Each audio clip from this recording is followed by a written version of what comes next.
ओम अज्ञानतिमिरन्धस्य ज्ञानाञ्जनशलाकया चक्षुरुन्मिलितं येन तस्मै श्रीगुरुवे नमः। नमो विष्णुपादाय कृष्णप्रेष्ठाय भूतले श्रीमते भक्तिवेदान्तस्वामिनिति नामे। नमस्ते सारस्वती देवे गौरवाणी प्रचारिणे निर्विशेष शून्यवादी पाश्चात्यदेशतारिणे। जय श्री कृष्ण चैतन्य प्रभु नित्यानंद श्री अद्वैत गदाधर श्रीवासादि गौर भक्तवृंद। हरे कृष्ण कृष्ण कृष्ण हरे हरे, हरे राम राम राम हरे हरे।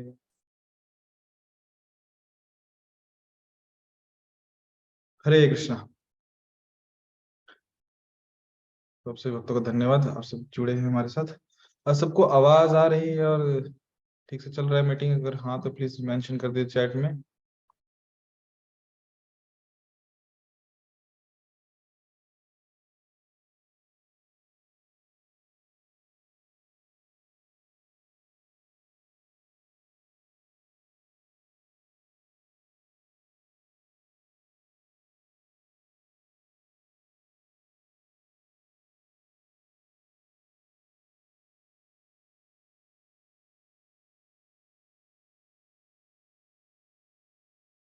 हरे कृष्णा। अभी शायद से ठीक चलेगा, सॉरी माइक बंद था।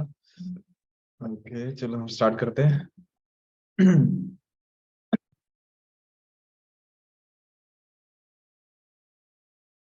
हमने दो श्लोक देखे।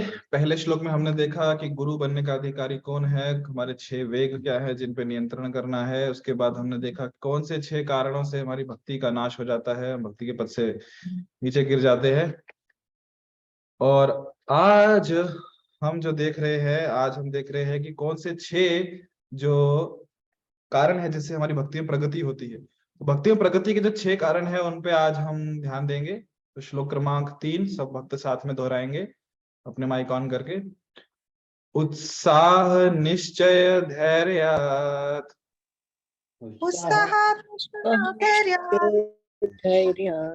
तत्कर्म प्रवर्तनात् कर्म प्रवर्तनात् संग त्यागात् सतो वृत्ते त्यागात् ततो वृत्ते षड्भिर्भक्तिर् प्रसिद्ध्यति। षड्भिर्भक्ति प्रसिद्ध्यति। उत्साह निश्चय धैर्यात् उत्साह निश्चयात् धैर्यात् तत्तत्कर्म प्रवर्तनात् कर्म प्रवर्तनात् संग त्यागात् सतो वृत्ते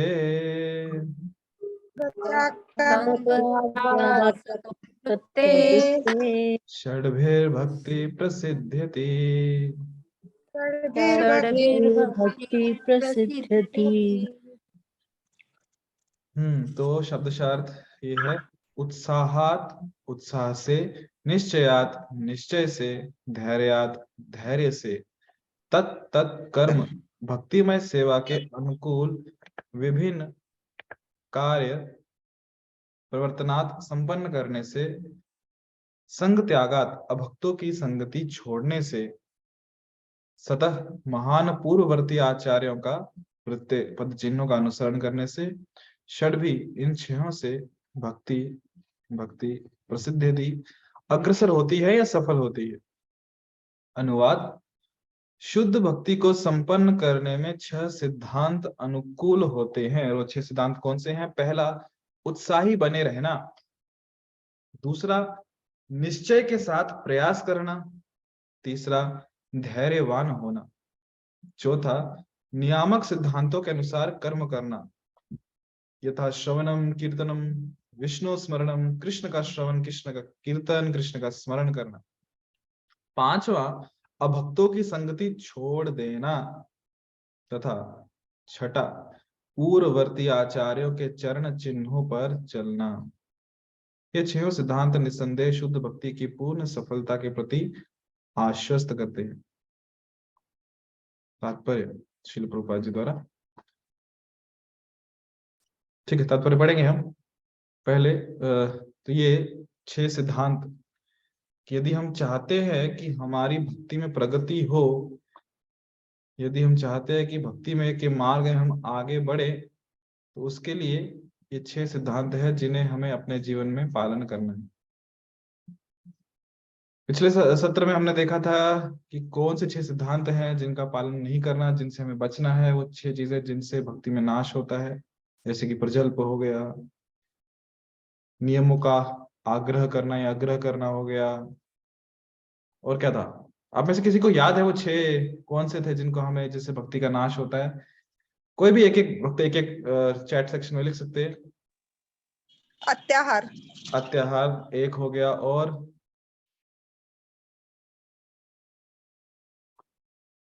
एक एक कोई भी चैट में लिख दीजिए। यस प्रभु जी। अभक्तों का संग।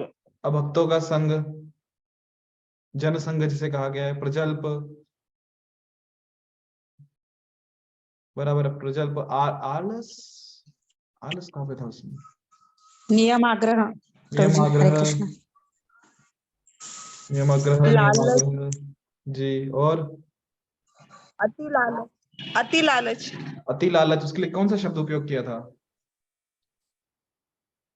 सीमा माता जी कह रहे हैं लोल्यम। लोल्यम कैसा लोल्यम? ठीक है, लालच कैसा प्रजल्प। जी? प्रजल्प। प्रजल्प, ओके। और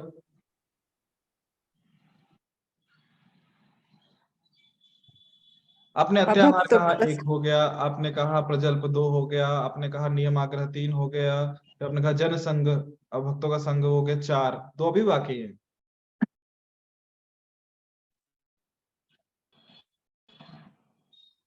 भौतिक वस्तुओं के प्राप्त भौतिक करने वस्तु के के, लिए अत्यधिक प्रयास करना। भौतिक वस्तु के प्राप्ति के लिए अत्यधिक प्रयत्न करना, प्राप्त जिसे क्या करने के कहते हैं? लिए प्रयासश्च। प्रयासश्च मतलब अनवांटेड एफर्ट, ज्यादा प्रयास करना, जरूरत से ज्यादा। एक रह गया अभी, अत्याहार प्रयासश्च प्रजल्पो नियमाग्रह। प्रजल्प। प्रजल्प हो गया। छठा लोल्यम हो गया। लोलम हो गया। जनसंग। जन संगश्च, जनसंग। बराबर। लोले मतलब लालच, भौतिक आसक्ति है जो हम करते हैं। तो अत्याहार प्रयासश्च प्रजल्पो नियमाग्रह धन संगश्च लोलेश्च षड्विर्भक्ति विनश्यति। तो बराबर है। तो आप सबने सही कहा। आगे बढ़ते हैं फिर आज के लिए।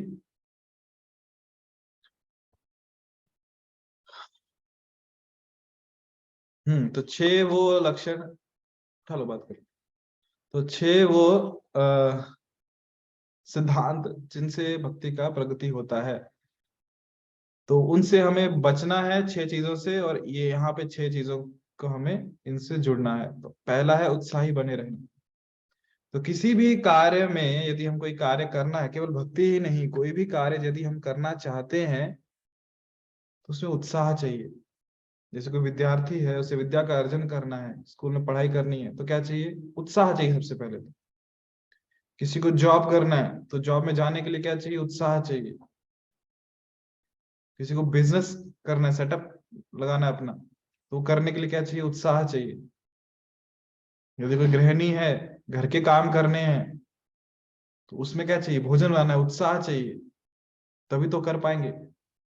यदि उत्साह ही नहीं रहेगा तो हम कोई भी काम नहीं करेंगे जीवन में। वैसे ही जो भक्ति करनी है, भगवान की सेवा करनी है, तो उत्साह रहेगा तो सेवा कर पाएंगे। उत्साह नहीं है तो व्यक्ति, कह सकते हैं, मृत व्यक्ति के समान है, क्योंकि मृत व्यक्ति में कुछ उत्साह नहीं होता, वो उत्साहहीन है। तो इस जीवन में केवल भक्ति ही नहीं, कुछ भी हम करना चाहते हैं तो पहली आवश्यकता ये है कि हमारे अंदर उत्साह होना चाहिए कि हमें कुछ करना है। यदि कुछ सीखना है तो उत्साह चाहिए। तो पहली चीज इसलिए कही गई है, रूप गोस्वामी, श्री रूप गोस्वामी इसलिए कह रहे हैं कि पहली चीज, सिद्धांत जो चाहिए हमारे हृदय में, भक्ति में यदि हम सेवा में प्रगति करना चाहते तो उत्साह। उत्साह होगा हमारे भीतर तो हम आनंद से करेंगे। यदि उत्साह नहीं होता तो व्यक्ति कैसे तो मन मार के करते हैं, हाँ ठीक है कर लेंगे, करना ही पड़ेगा अभी, और कुछ ऑप्शन ही नहीं है। उत्साह होगा तो खुद भी करेगा, दूसरों को प्रेरित करेगा कि आप भी करिए। दूसरा, निश्चय के साथ प्रयास करना, जिसको कहते हैं इंग्लिश में डिटर्मिनेशन, दृढ़ निश्चय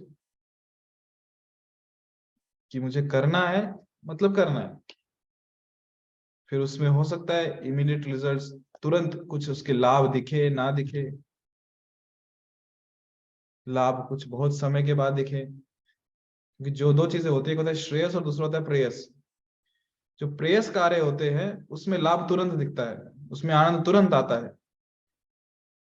तो व्यक्तियों को, मतलब सबको प्रेयस जो कार्य है वो करने में बहुत अच्छा लगता है, क्यों? तुरंत लाभ दिखता है। जैसे कि जंक फूड, क्या कहते हैं, fast food, pizza, burger, chips, मिठाइयाँ, पकोड़े, ये सब चीजें प्रेयस में आते हैं। क्यों? बहुत अच्छा लगता है खाने में, तुरंत लाभ दिखता है, खाया और स्वाद आ गया।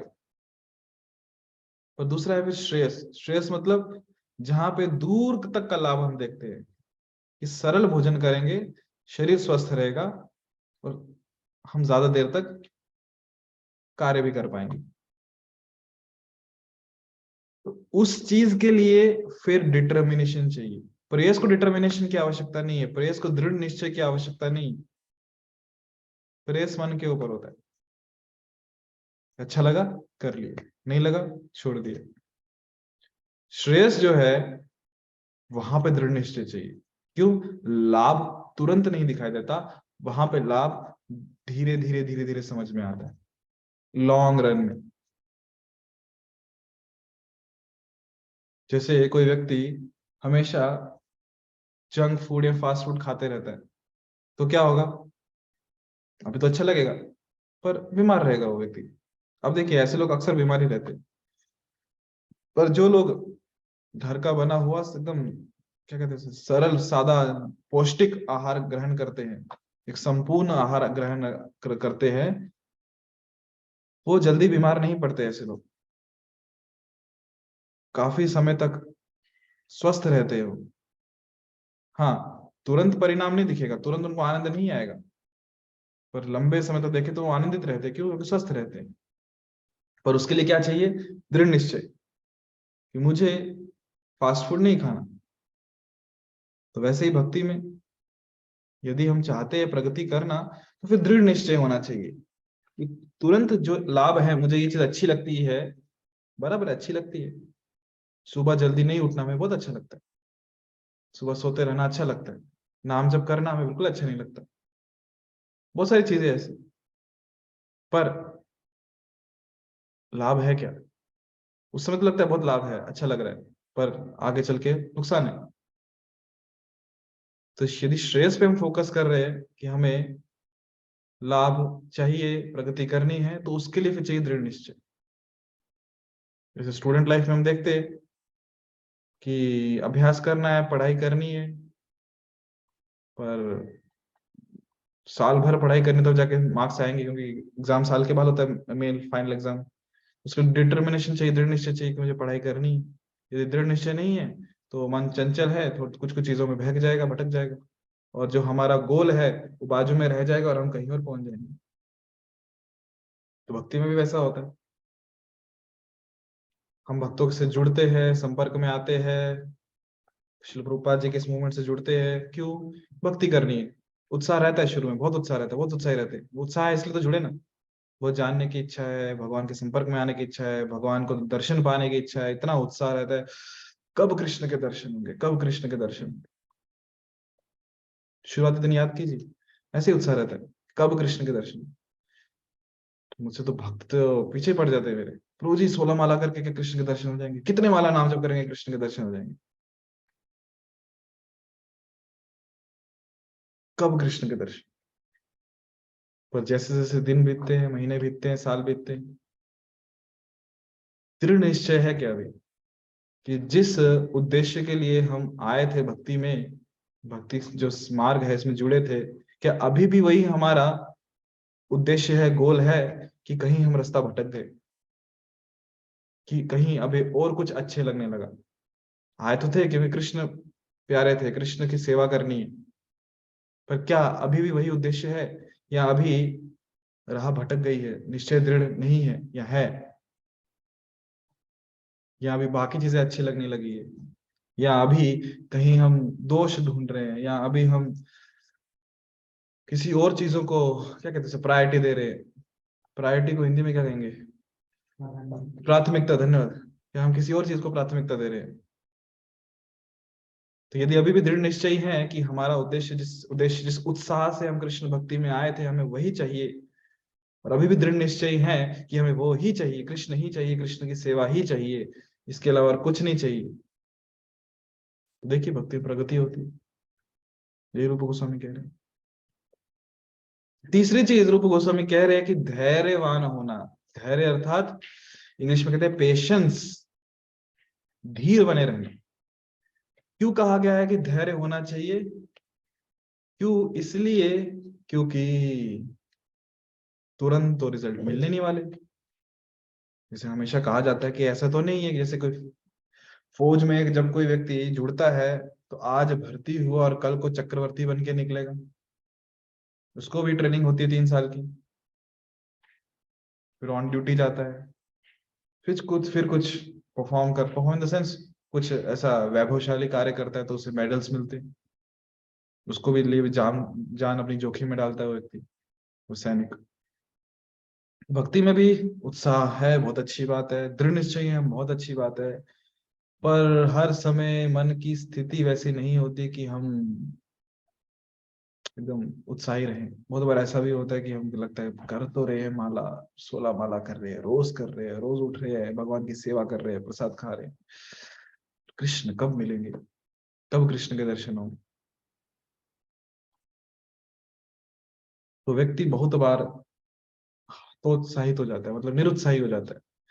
एकदम आशा की जो बांध है वो टूटने लगता है कि क्या कभी कृष्ण के दर्शन होंगे भी कि नहीं, क्या कभी हम कुछ करेंगे कि नहीं जीवन में। तो ऐसे समय के लिए कहा गया है कि धैर्य रखना चाहिए। क्यों धैर्य रखना चाहिए और कैसे धैर्य रखे? हमें अनुभव है, देखो इतने सालों से या इतने महीने से हम भक्ति में जुड़े हुए हैं, तो क्यों जुड़े हुए हैं?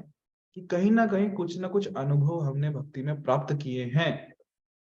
छोटे हों बड़े हों बात अलग है, पर कहीं ना कुछ हमने अनुभव प्राप्त किए हैं। जो भक्ति में जुड़े थे बहुत उत्साही थे, अभी भी हैं तो बहुत अच्छी बात है, दृढ़ निश्चयी हैं, एकदम मन लगा के सेवा करते हैं। और जब सच में हम मन लगा के सेवा कर रहे हैं तो कृष्ण बहुत कृपालु हैं, दयालु हैं, वो आदान प्रदान अवश्य करते हैं, हमारी प्रार्थनाएं सुनते हैं। और हमसे जब आदान प्रदान करते हैं तो हम उसका अनुभव कर पाते हैं कि कहीं नाम जप करते हुए बहुत आनंद आ गया, हम अनुभव कर पाए हाँ कृष्ण उस नाम में है, कृष्ण मेरी जीवा पे नृत्य कर रहे हैं, जब हम नाम सुन रहे हैं तो हाँ क्या आनंद आ रहा है, हम कृष्ण को सुन रहे हैं। या कोई कीर्तन बहुत अच्छा लग गया, कृष्ण कीर्तन जब नृत्य कर रहे हैं भक्तों के साथ बहुत आनंद आ गया। भगवान के अर्च विग्रहों के दर्शन कर रहे हैं और दर्शन बहुत सुंदर लगे कि ऐसा लगा साक्षात कृष्ण यहाँ पे उपस्थित हैं, जगन्नाथ बलदेव सुभद्रा मैया साक्षात उपस्थित हैं, गौर निताय उपस्थित हैं। प्रसाद लेते लेते कुछ अनुभव आ गए कि सच में ये प्रसाद कृष्ण ने इसका स्वीकारा है और हम इसको क्या बोलते उच्चिष्ट खा रहे हैं। या हमने बहुत मन से कृष्ण को कुछ प्रार्थना की कि हे भगवान अभी आप देख लो, और कृष्ण ने प्रार्थना सुन ली। तो ऐसे अनुभव बहुत बार भक्तों को जीवन में अनुभव होते भक्ति में सेवा के दौरान। क्यों? उत्साह है, दृढ़ निश्चय। और जिस समय मन में वो आशा का जो बांध है वो टूटने लगे, उत्साह कम होने लगे, तो धैर्य बनाए रखना चाहिए। और धैर्य बनाने के लिए फ्लैशबैक में जाना चाहिए। फ्लैशबैक में कैसे जाएंगे? उन स्वर्ण अवसरों को याद करना चाहिए, या फिर उन स्वर्ण अवसर नहीं, क्या कहेंगे उसे, जो संधियां है, जो समय है, सॉरी अनुभव, उन स्वर्ण अनुभवों को याद रखना चाहिए कि जब हमने भक्ति में जीवन में कृष्ण को अपने जीवन में अनुभव किया था। मैं नहीं कह रहा कृष्ण के दर्शन किए, मैं कह रहा हूं कि कृष्ण को अनुभव किया किसी ना किसी माध्यम से। जब कहीं ना कहीं हमको भगवान की विशेष कृपा मिल गई, और अवश्य मिलती है, सबके अनुभव, तो उन अनुभवों को समेट के संजो के आगे बढ़ना चाहिए। जब ऐसे परिस्थिति आए, जब हम निरुत्साही हो रहे हैं, तो धैर्य बनाए रखना चाहिए। कैसे? ऐसे उन मोमेंट्स को याद रख के कि तब हुआ ना, कृष्ण ने आदान प्रदान किया ना, थोड़ा सा डिफिकल्ट टाइम है, हो जाएगा, आगे बढ़े और अच्छे से मन लगा के सेवा करें।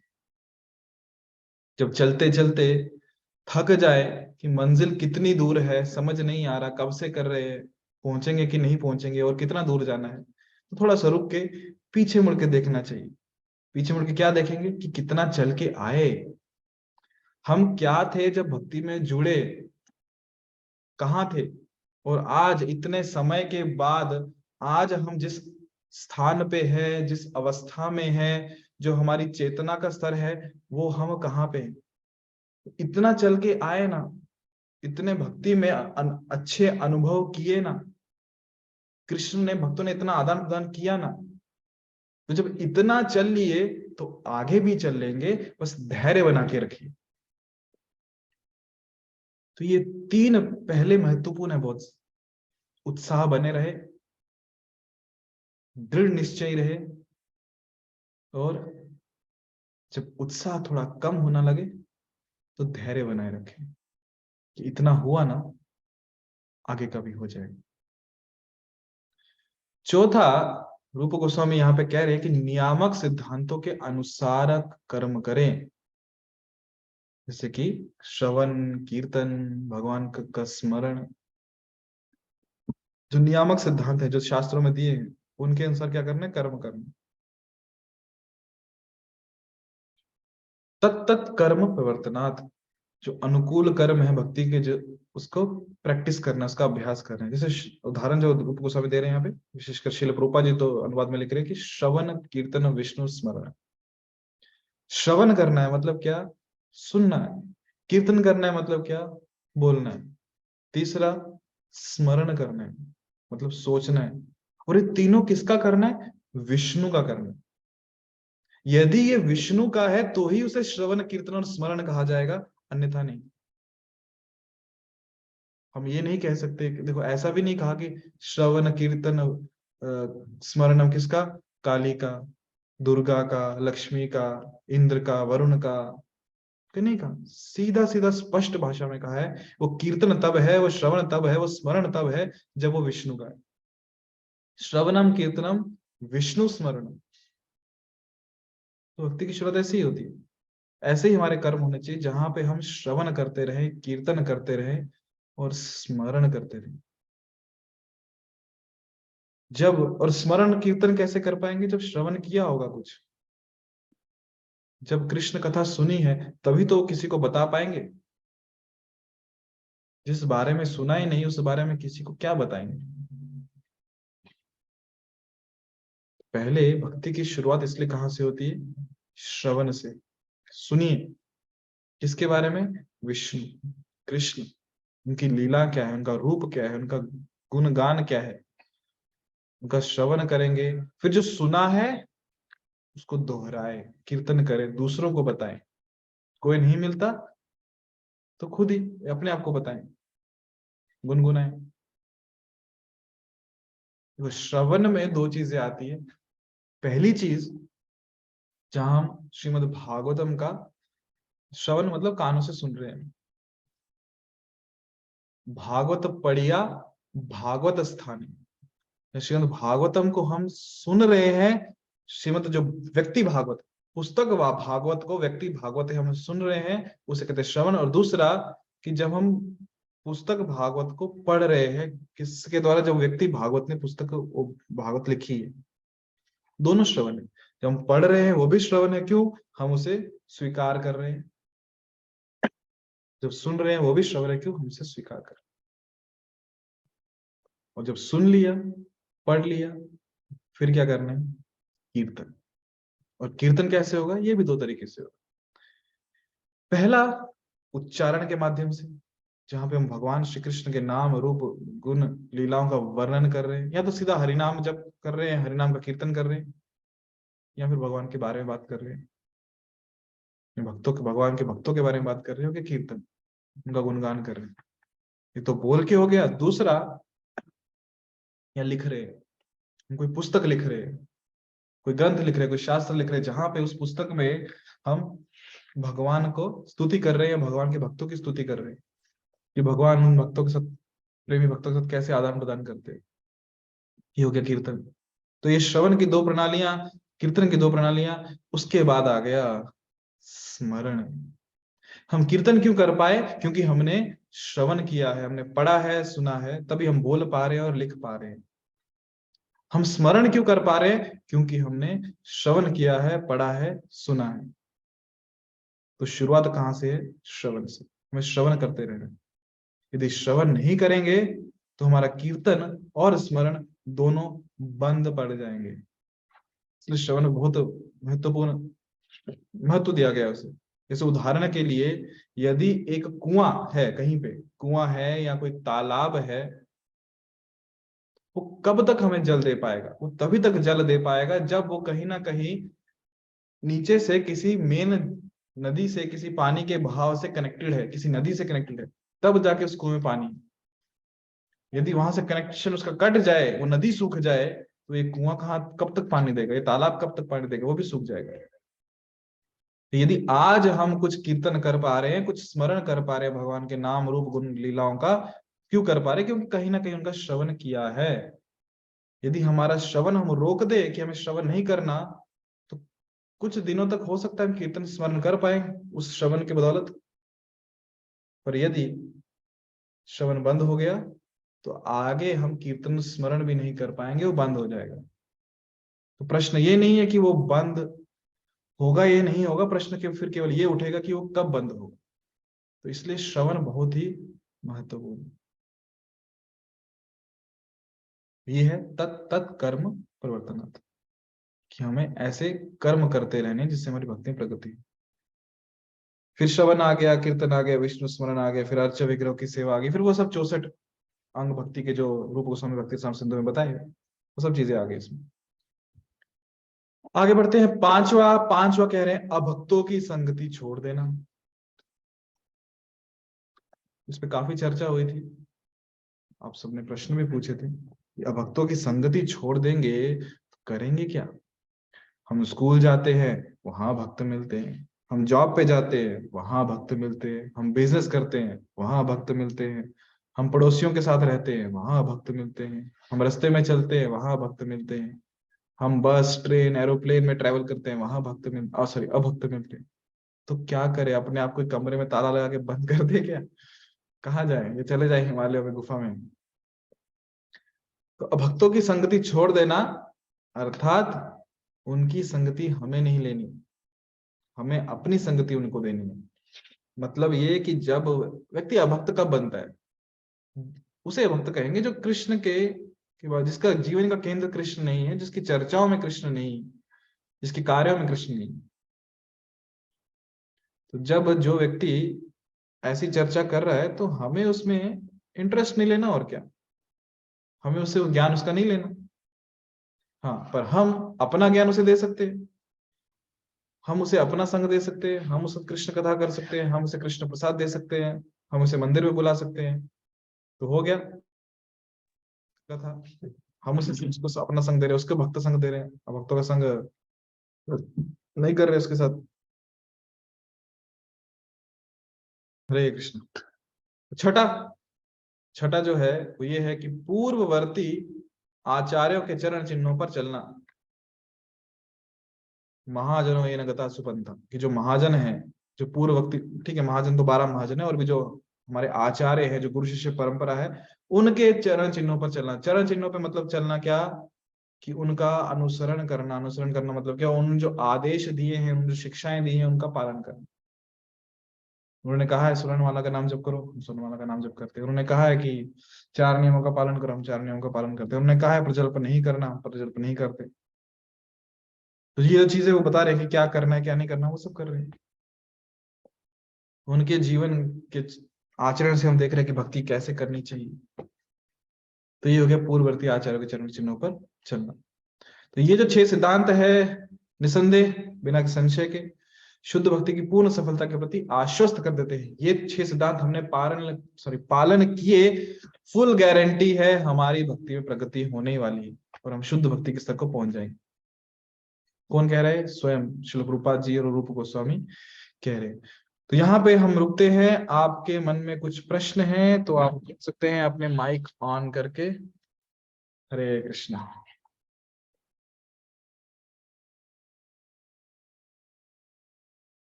प्रज्वल ऋतुजा माता जी पूछ रहे हैं प्रजल्प को इग्नोर कैसे करे। देखो, प्रजल्प को इग्नोर कैसे करे तो सरल उपाय है। प्रजल्प मतलब क्या? जहां पे कृष्ण केंद्र में नहीं है, जहां पे कृष्ण के अलावा सब कुछ है। तो प्रजल्प इग्नोर करना मतलब क्या? केवल कृष्ण की एंट्री वहां करा देनी होगा आपका प्रजल्प इग्नोर।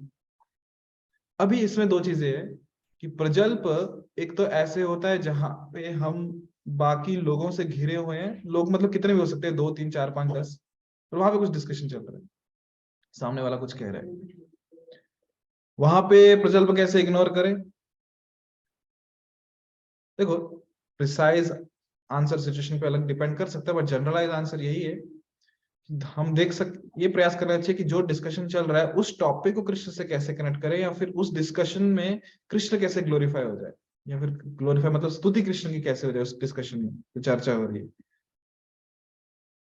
या तो उसके टॉपिक चेंज करने का प्रयास कीजिए, या क्योंकि अगर आपको पता है उस टॉपिक से लाभ नहीं होने वाला, ना सामने वाले का ना हमारा, तो चर्चा का जो विषय है उसको बदलने का प्रयास कीजिए, या उसी विषय को किसी तरह कृष्ण से जोड़ दीजिए और कृष्ण का गुणगान आप कर सकते हैं, जिससे सामने वाले का भी लाभ हो, आपका भी लाभ हो।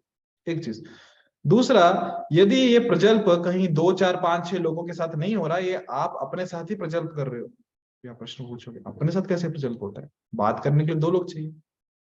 नहीं, हमारा मन हमेशा हमारे साथ है और वो बहुत कुछ सोचता है, बहुत कुछ।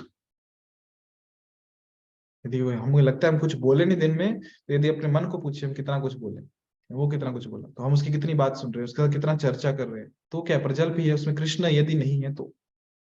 या फिर हम हमारा फोन लेके बैठ गए और फोन में बहुत सारे वीडियोस, रील्स, न्यूज, क्या क्या पढ़ रहे हैं, हर वो चीज जिसका कृष्ण से कोई संबंध नहीं है, हमारे जीवन से कुछ संबंध नहीं है, हमारी जॉब से कुछ संबंध नहीं है, हमारे बिजनेस से कुछ समझ नहीं है, संबंध नहीं है, हमारे स्कूल लाइफ से कुछ संबंध नहीं है, प्रजल्प है वो। तो अभी इग्नोर कैसे करें? सिंपल। जैसे जब हम 10 12 लोगों के साथ थे वहां पे कृष्ण को लेके आए, जब अकेले हैं तो भी कृष्ण को लेके आइए। आपको कुछ देखना ही है मोबाइल में, कृष्ण के बारे में देखिए। वो कुछ पढ़ना ही, कृष्ण के बारे में देखिए। या फिर कुछ ऐसा पढ़िए जिसका डायरेक्टली आपके जीवन में कुछ लाभ है। स्टूडेंट है तो स्टडीज के रिलेटेड, जॉब कर रहे हैं तो जॉब में कैसे हेल्प होगी वैसा कुछ पढ़िए, बिजनेस में कैसे हेल्प होगी वैसा कुछ पढ़िए, देखिए। केंद्र कृष्ण, कि हम कृष्ण की प्रसन्नता के लिए कुछ करना चाहते हैं। और प्रजल्प कैसे, और दूसरा उपाय इग्नोर कैसे करें? तो एक तो चीज हो गई कृष्ण को लाना, पर कृष्ण को कैसे लाएंगे? तो उसके लिए फिर उत्साह चाहिए। किसके लिए उत्साह? कि जो मेरा उद्देश्य है, गोल है, उसको कैसे पूरा करूंगा। दृढ़ निश्चय चाहिए कि मुझे वहां तक पहुंचना है, और उसके लिए हमें कर्म करना, तब तक कर्म परिवर्तन कार्य करने।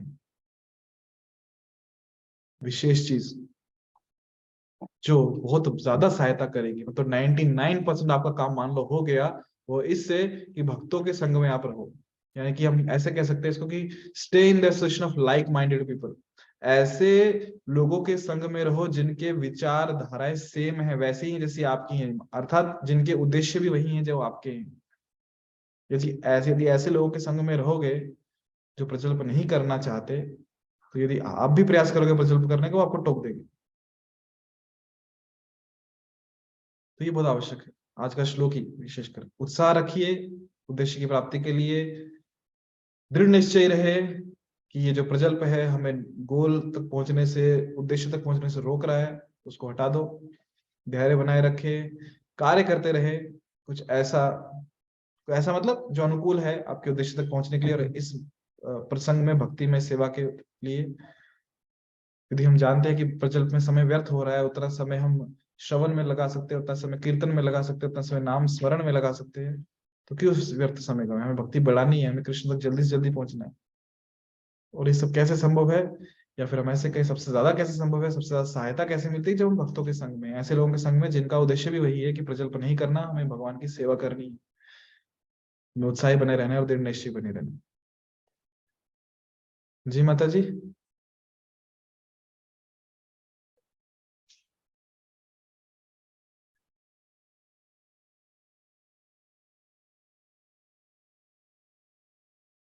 हरे कृष्णा माता जी। ठीक है, पता नहीं वो है कि नहीं अभी मीटिंग में।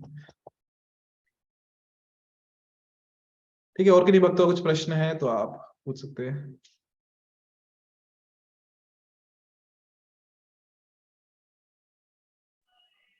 हरे कृष्ण प्रभु जी, दंडवत प्रणाम। हरे कृष्ण, दंडवत माता जी।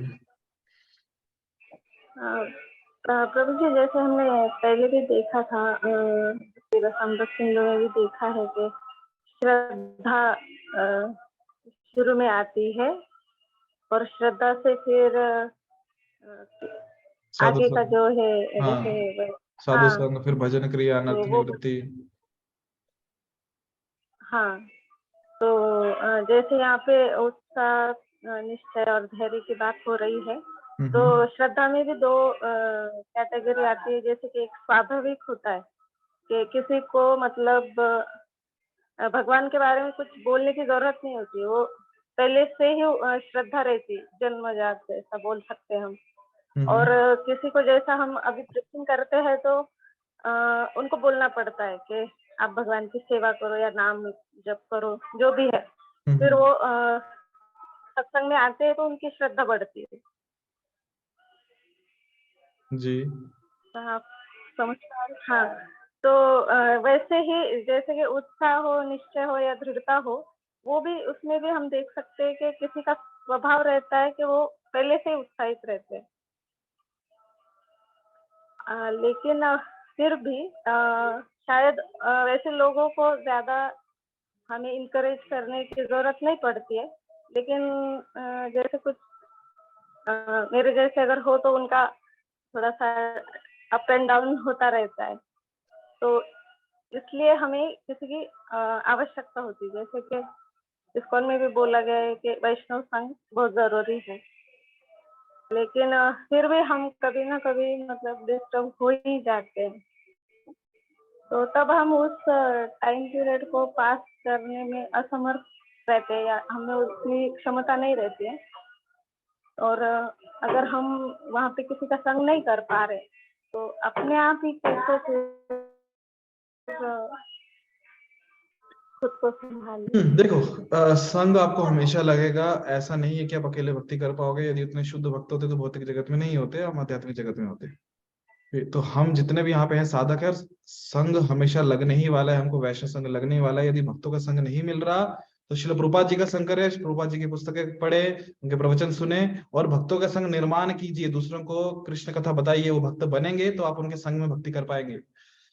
आपको संग तो लेना पड़ेगा, या तो वैष्णव बना के उनका संग कीजिए या जो वैष्णव उपस्थित है उनका संग कीजिए। और प्रभुपाद जी हमेशा अपना संग दे रहे हैं हमें पुस्तकों के माध्यम से। जी माता जी। हाँ जी प्रभु जी, लेकिन फिर